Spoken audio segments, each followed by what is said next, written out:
Всем привет! С вами я, адвокат Таир Насханов. Мы продолжаем серию видеороликов про историю казахского права и великих отечественных юристов. Сегодня я расскажу вам про Жакыпа Акпаева, его роли в становлении независимого Казахстана. Ставьте лайк и подписывайтесь на мой YouTube канал. Акпаев – один из руководителей национально-освободительного движения, чья общественно-политическая деятельность и приверженность идеям ненасилия оказали влияние на формирование программы и деятельности политической партии Алаш.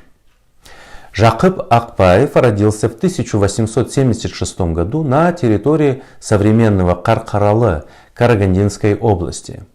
Акпаев окончил юридический факультет Санкт-Петербургского императорского университета с золотой медалью и дипломом первой степени, что соответствовало магистру права в 1903 году. Одновременно он закончил также и археологический институт Санкт-Петербургского университета. После завершения учебного заведения он исполнял обязанности судьи в Омске. С 1905 года из-за борьбы против колониальной системы царского правительства был снят с должности. Также в том же году вместе с Бөкейхановым, Байтурсыновым они организовали так называемую Карқаралинскую петицию, выразившую протест против колониального гнета казахского народа. В петиции содержались требования признания за казахами права собственности на землю, обязательного введения обучения на казахском языке, отправления религиозных обрядов в соответствии с канонами ислама, введение судопроизводства на казахском языке и участие в избирательной кампании в Государственную Думу Российской империи. В 1906 году он пишет письмо известному юристу, профессору Санкт-Петербургского университета Петрожицкому, в котором первым среди казахской интеллигенции ставит вопрос о получении отдельной автономии Казахского края. В 1908 он ссылается вначале в Омск, а в последующем его сажают в тюрьму в город Копал Житесуйской области. Во время ссылки в 1909 году он уже пишет письмо сенатору графу Палину, в котором дает глубокий анализ политико-экономического, социально-бытового положения колонизированного Казахстана. Рассказывает о тяжелом положении края. В 1912-15 годах занимается адвокатской деятельностью. В 15-16 опять арестовывается за сопротивление царской власти.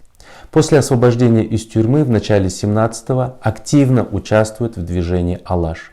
И в июле 17-го, будучи делегатом Всеказахского съезда, участвует в создании проекта программы партии Алаш. На втором Всеказахском съезде в декабре 17-го был избран членом правительства Алаш-Орды. В ноябре 17-го была опубликована программа партии Алаш. Ее разработчиками были Акпаев, Бөкейханов, Байтурсынов, Дулатов, Гумаров, Турмухамедов и другие. В программе были сформулированы основные принципиальные положения казахской государственности. Так, согласно проекту программы, Казахстан объявлялся самостоятельным государством. Наряду с вопросами религии, землеустройства и создания вооруженных сил, программа партии Алаш предусматривала и решение такой проблемы, как организация системы управления и суда на местах. Во втором разделе программы отмечалось, что партия Алаш будет всемерно содействовать тому, чтобы должности биев, волостных управителей, аульных старшин занимали люди, которые будут служить на благо и в интересах народа.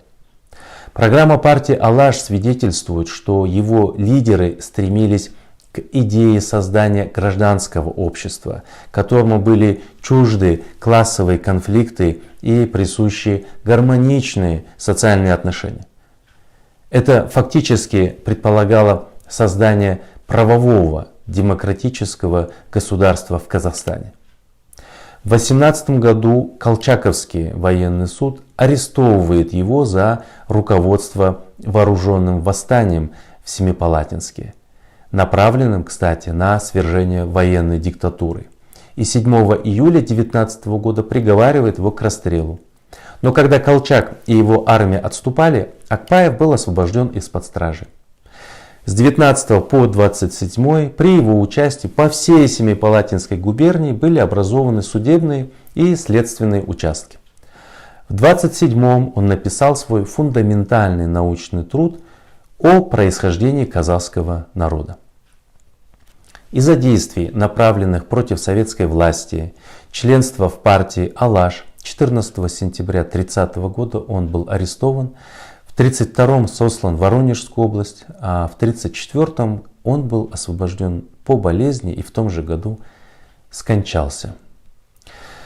Академик Салык Зиманов писал об Акпаеве. Деятельность Акпаева, с одной стороны, была высшей ступенью политической борьбы, на которую только мог подняться передовой деятель в условиях казахского общества начала 20 века. С другой стороны, она была деятельностью революционера-одиночки, идущего в массы, чтобы агитировать их и порой добиваться временного успеха.